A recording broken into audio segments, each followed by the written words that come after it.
चलो उसका दूसरा पोर्शन देखते हैं भाई, जिसमें हमने बात की थी कि changes in Indian society during British time. तो कुछ बातें तो हमने उसकी कर ली थी आज, जैसे एजुकेशन के बारे में हमने बात की थी कि सोशल जो सेटअप हो रहा था दूसरा, उसके बारे में बात की थी। या फिर हम कह सकते हैं कि भाई जो धार्मिक जीवन में परिवर्तन आते हैं उनके बारे में बात हुई थी। कास्ट सिस्टम में जो चेंज आया उसके बारे में बात हुई थी। और फिर हम कह सकते हैं कि विश्व परिवार जो खत्म हो रहे थे उसके बारे में बात थी। बहुत सारे जो धर्म परिवर्तन हो रहे थे उसके बारे में बात देखने को मिलती है। धर्मनिरपेक्षता की बात भी हमें देखने को मिलती है। तो एक और जो इसमें जो महत्वपूर्ण बदलाव में देखने को मिलता है वो आता है कि लॉजिक, इम्पोर्टेंस ऑफ लॉजिक, उसकी बात अब बढ़ती है। और लॉजिक के लिए हम अगर बात करें तो एक तरह से हम ये कह सकते हैं कि जो उदारवाद था वहाँ पर हमें ये भावना दिखाई पड़ती है कि किस प्रकार से लॉजिक का प्रभुत्व स्थापित होता है आधुनिक काल में।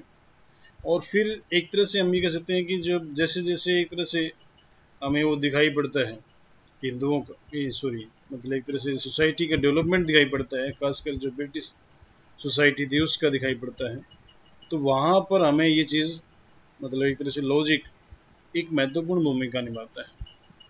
और पश्चिमीकरण या लगा लें या फिर शिक्षा का प्रभाव लगा लें, वहाँ पर हमें ये लॉजिक सबसे महत्वपूर्ण दिखाई पड़ता है। और अभी तक आधुनिक भारत में या फिर एक तरह से ये धारणा भारत में थी कि हमें कर्म करना चाहिए और कर्म के फल की चिंता नहीं करनी चाहिए, जीता गीता में जो बात कही गई है।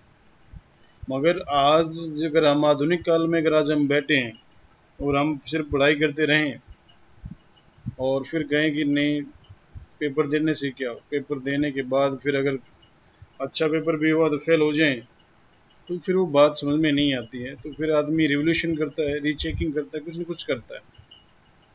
आज थोड़े से मूल्यों में परिवर्तन हो रहा है, मतलब हर चीज़ को इस तरीके, यानी एक तरह से हम कह सकते हैं कि भाई जिस तरह से आधुनिकता आई उसके साथ फिर आदमी जो एक तरह से हम कह सकते हैं बिजी ज़्यादा हो गया एक तरह से। तो वहाँ पर जो लॉजिक है अब वो कहते हैं कि अगर भगवान के बारे में भी कभी बात चलती तो दिखाई देता तो भगवान है, अदरवाइज तो भगवान नहीं है। और फिर एक तरह से हम कह सकते हैं कि लॉजिक ने एक तरह से भौतिकवादी दृष्टिकोण को बढ़ावा दिया। अब एक तरह से जब हम बात करते हैं जो अगर जो बुद्ध के समय के जो कुछ धार्मिक संप्रदाय थे उनकी बात करें तो वहाँ पर वो कुछ संप्रदाय ऐसे थे जहाँ पर खाओ पियो और मौज करो की भावना दिखाई पड़ती है। तो अब एक तरह से हमें लॉजिक हर जीवन के हर पक्ष में दिखाई पड़ता है और व्यक्तिवादी भावना का विस्तार होता है। जिस तरह से हम भी कह सकते हैं कि मतलब भाई जैसे पहले हमारी धारणा थी वसुधैव कुटुंबकम, यानी सारा संसार ये हमारा परिवार है। और व्यक्तिवादी एक तरह से भावना में वृद्धि होने के बाद, यानी इसके पीछे कहीं ना कहीं जो इकोनॉमिक रीजन है, क्योंकि पहले खर्च चलाने के लिए सभी लोग साथ, खर्च भी इतने नहीं होते थे।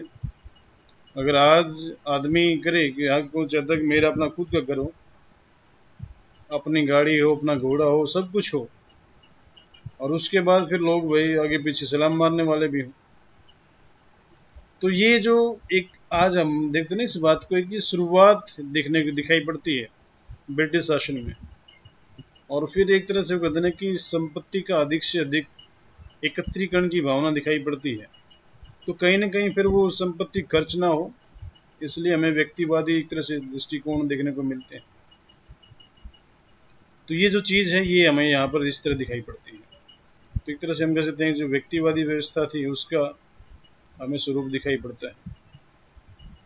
वैसे ये पोर्शन तो हमने कर लिया था सर, क्योंकि फिर उसके बाद जो सामाजिक जो समस्याएं थी उनमें खुलापन आता देखने को मिलता है, यानी अनवेल स्टेटस ऑफ सोसाइटी, ये भी कर लिया था क्वेश्चन को। और फिर शायद एकाकी परिवारों की स्थापना, यानी जो एकल यूनिट है जिससे हमने पहले बात की थी कि इस तरह से ज्वाइंट फैमिली सिस्टम था वो टूट रहा था। अब हमारे सामने एक तरह से हम कह सकते हैं कि जो एकाकी परिवार है, या इससे पहले हमने जो बात की थी, एक तरह से व्यक्तिवादी जो भावना है, वो भी कहीं न कहीं इससे संबंधित थी।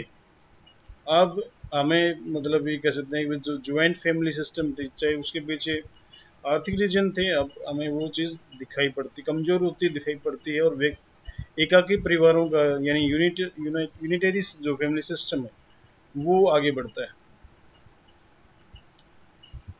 और हम ये कह सकते हैं कि जो यूथ और विमेन थे, उनके राइट्स की भावना या फिर राइट्स में इंक्रीज होता है। यानी हम कह सकते हैं कि जो महिलाओं के और युवाओं के जो अधिकार थे, उनमें अब बढ़ोतरी होती है। एक हम शुरुआत से बात करते आते हैं कि भारत का जो सांस्कृतिक या सामाजिक ढांचा है, वो एक तरह से पुरुषवादी ढांचा है, और दूसरी हम बात करते हैं पितृसत्तात्मक ढांचा है। और जहाँ पर व्यक्ति जो परिवार का जो सबसे बड़ा जो व्यक्ति है, और अधिकतर मामलों में मतलब अधिकतर क्या सभी मामलों में जो पुरुष है वो मुखिया होता था। तो वहाँ पर अब हम ये कह सकते हैं कि मतलब व्यक्तिवादी व्यवस्था शुरू होती है, तो उसमें उस परिवार में उस महिला के भी अपनी इम्पोर्टेंस होती है। उससे पहले उस महिला ज्वाइंट फैमिली में 10-12 महिलाएं साथ रहती थी, कोई पुत्र वधू है, कोई बेटी है, कोई बहू है, कोई सास है, कोई दादी है, कुछ है।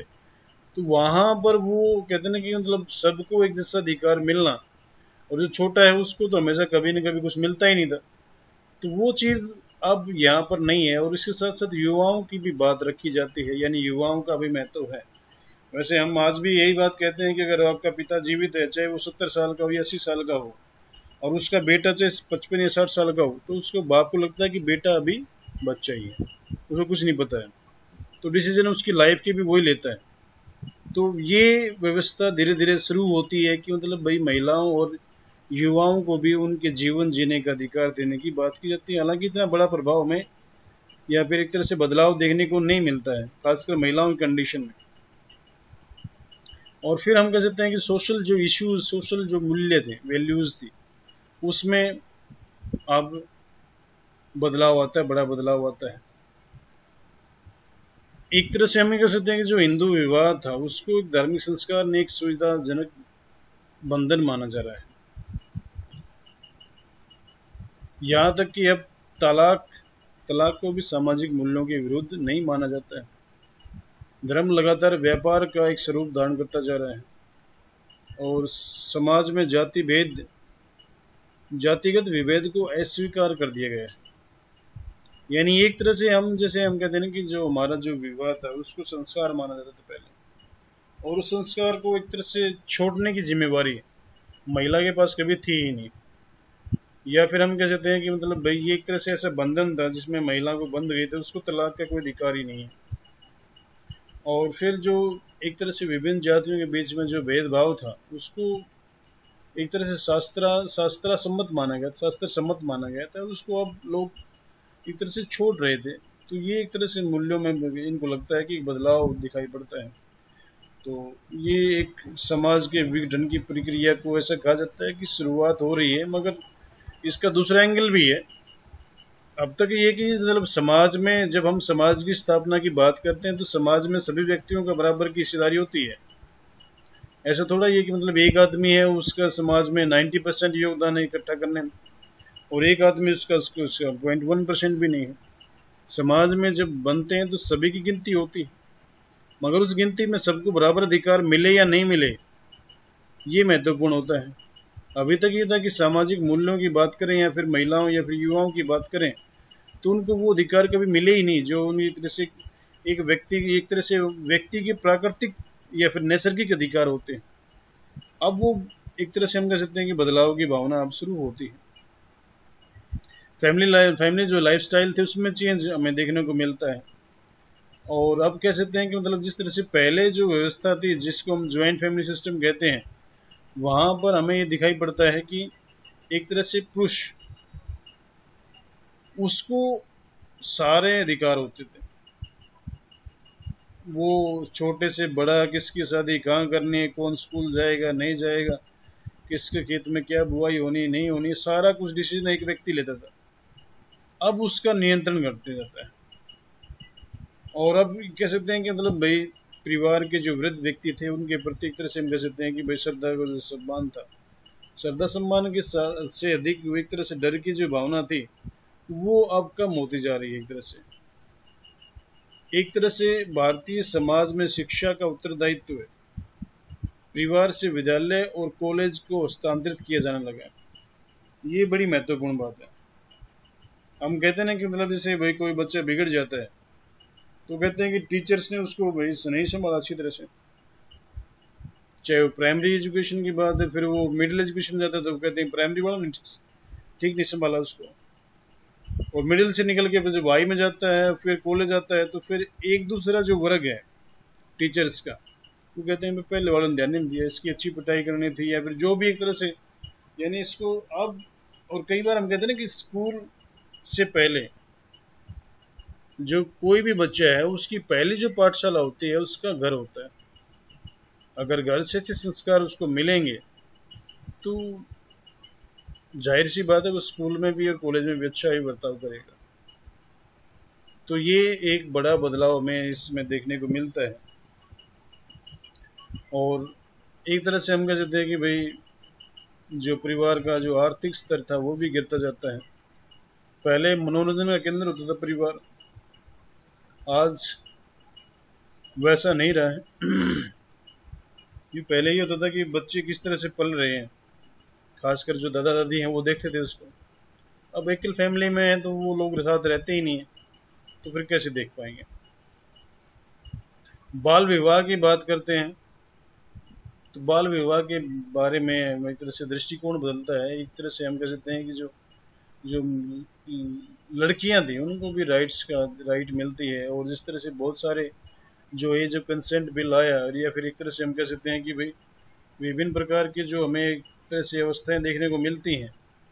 और अब ये कि न्यूनतम आयु के लिए बार बार आग्रह किया जाता है सरकार के लिए, और शारदा जो एक्ट आया उस शारदा एक्ट के माध्यम से 18 साल जो न्यूनतम आयु की गई वो लगता है कि मतलब एक सामाजिक रूप में एक बड़ा बदलाव एक तरह से देखने को मिलता है। एक मिनट आया इसमें।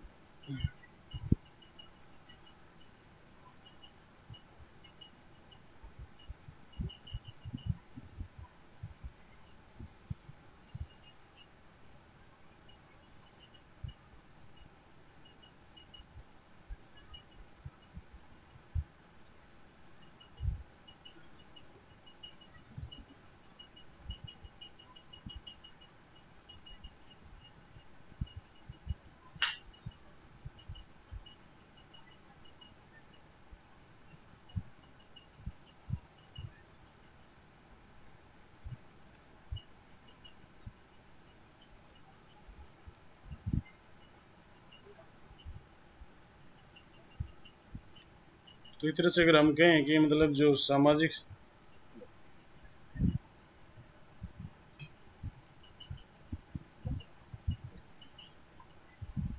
जो जीवन था उसमें जो लड़कियां थी उनको अधिकार देने की बात की जाती है एक तरह से।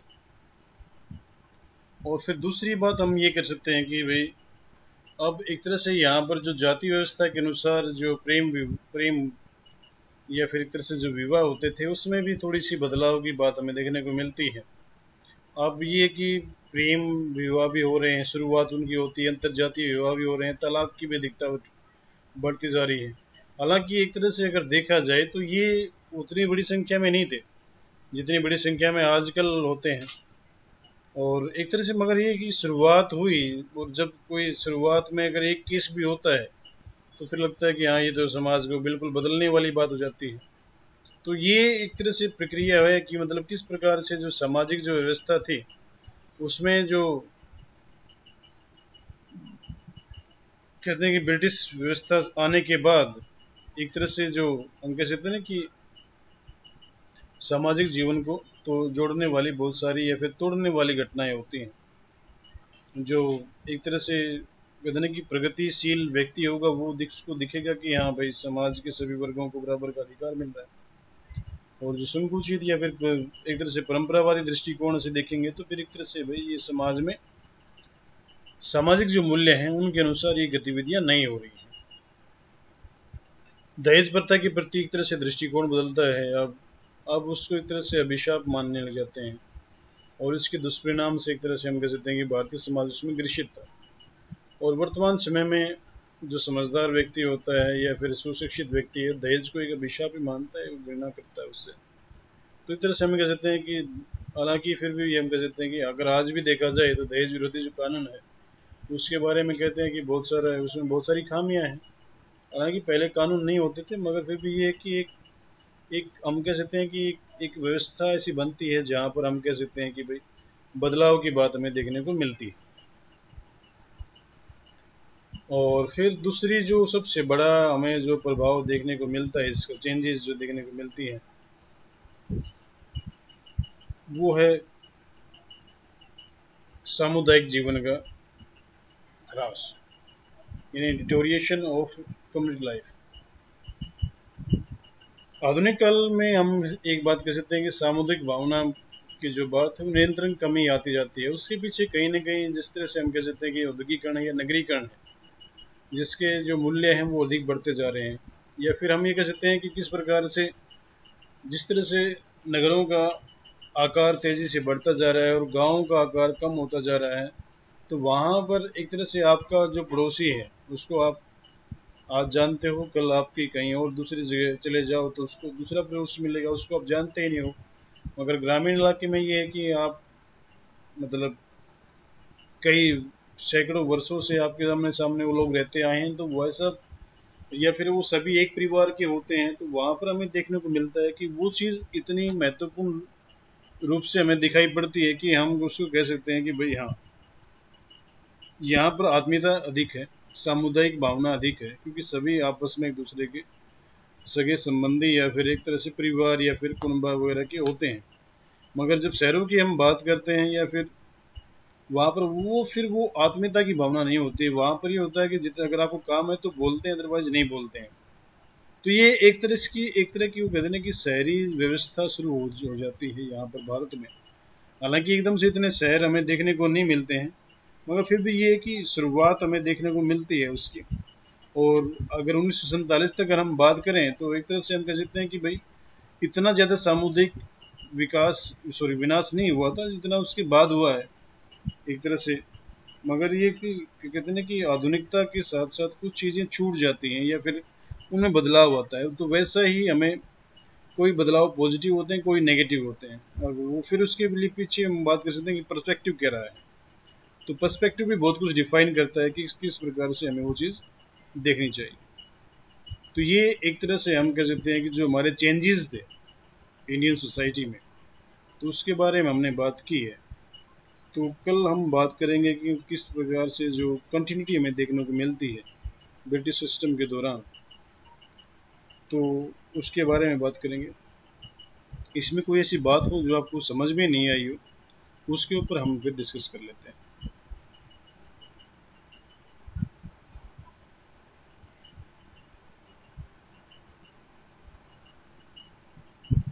बताओ भाई। आ गया सर समझ में। कविता आ गया सर। मोनिका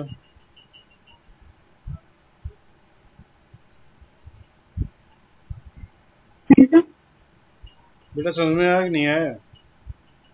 हाँ जी सर, समझ आ गया। शालू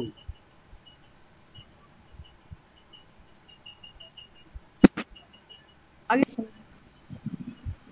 जी, देश सरकार आ गया सर, कोई समस्या नहीं है सर। कोई समस्या नहीं। सर हाँ भाई। सर ये तो आगे सुन, एक जो मीनिंग है वाद इज्म, इसको मेरे को सर असली मीनिंग समझ में नहीं आ रहा, क्या मतलब होता है इसका? अभी तक आपने क्या समझ में आया? मैं तो सर यही है, एक विचारधारा है जो मतलब किसी वर्ड के पीछे लग के उसकी विचारधारा चेंज कर देती है। एक विचारधारा ही है ये तो मेरे हिसाब से तो, और तो कुछ ज्यादा समझ में नहीं आया सर इसके बारे में। अब डिपेंड भी करता है ना कि आप किस विचारधारा की बात कर रहे हैं।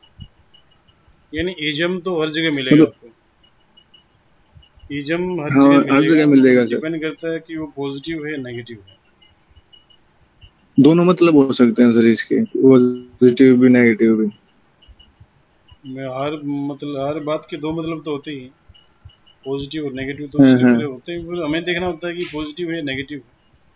और फिर दूसरा ये होता है कि हमारे एंगल से नेगेटिव है, दूसरे एंगल से पॉजिटिव हो, ऐसी बात भी हो जाती है। हम्म।